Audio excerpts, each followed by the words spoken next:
अस्सलाम वालेकुम दोस्तों, मेरा नाम बिलाल, तुम देख रहे हो बिलाल फेरी वाला 2। जनाब चेक करो साइकिल अपनी तैयार है माल ले जाने वास्ते। रांड ऑन द टूर, ठीक है। अज जी पहला टूर है मेरा साइकिल से, उही तो मैं रखे जाना तो वेखा जाके माल लियावे अपना। तो माल लिया के वेखने कि किन्ना को उधार करना मेरा, क्योंकि 900 रुपये बचे 200 रुपये अज सुबह उधार भी कर लिया, 200 लगा है।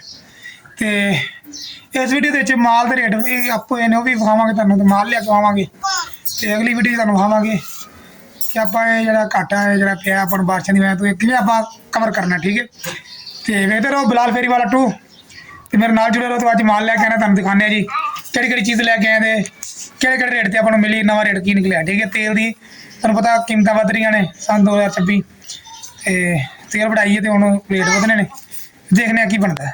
माल लै आए देखो आ साढ़े पापड़ आ गए जी, ठीक है। सू एक पीसा नहीं मिले, ठीक है। दाल मिल गई 3 किलो दाल लैंदी है, 3 पूड़े लैंदे ने, पूड़े आ जनाब, ठीक है।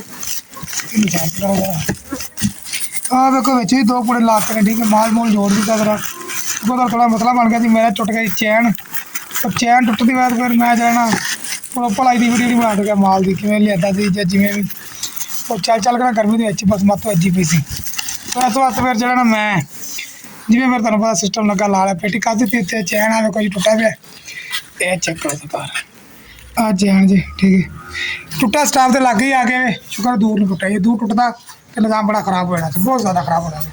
मरा लग गया टुटा है, निज़ाम चल गया है। 500 रुपया उधार किया माल वाले नाल, ठीक है। हूँ ये देखो कवर करना आप इंशाअल्लाह ताला। वैसे भी होना अज पिछले टाइम फेरी लानी है, कल साडा विआह स्टार्ट हो जाना, सुबह फर्स्ट टाइम फेरी लावे फिर 9 बजे तक, उस सुबह फिर विआह मसरूफ 2 दिन, हफ्ता इतवार, हफ्ते वाले दिन रोटी, इतवार वाले दिन जंज। इंशाअल्लाह ताला तुहाडे नाल जरूर शेयर करांगे असीं। साडे चैनल को सबसक्राइब करो, लाइक करो, मालिक करो जरूर दबाना। तो रात की फेरी तुहानूं इसे वीडियो च विखावांगे कि शाम की फेरी असीं की कुछ लिआंदे इस माल दे चों, ठीक है। बिस्मिल्लाह पढ़ के अल्लाह दा नाम लैके निकलांगे, पहले जुम्मा पढ़ांगे अज, तो रोटी खावांगे, फिर निकलांगे, अल्लाह खैर करे। यार फेरी लगा दी देता, तो साडी साइकिल पूरा मुकम्मल जी ना तैयार है इस टाइम फेरी ते जाने वास्ते। तो असीं फेरी ला के आने तुहानूं दस्सने कि साडी फेरी किवें दी रही शाम तक, ठीक है। तो वीडियो पूरा मुकम्मल देखना।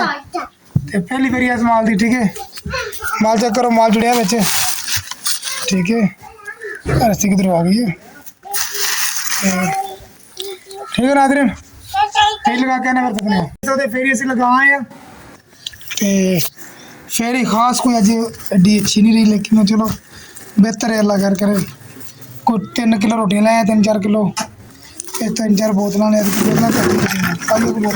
ठीक है। तो ज़्यादा माल ही घटा सकिया 12 लगे पे के मालक का शुक्र है, तो निज़ाम चल गया, ठीक है। तो बाकी अज माल लैके आए हैं जी, 2500 रुपये का माल पाया, तो अल्लाह खैर करे 500 उधार किया उन्होंने, ठीक है। तो अगले माल जी इस माल इंशाअल्लाह ला देंगे।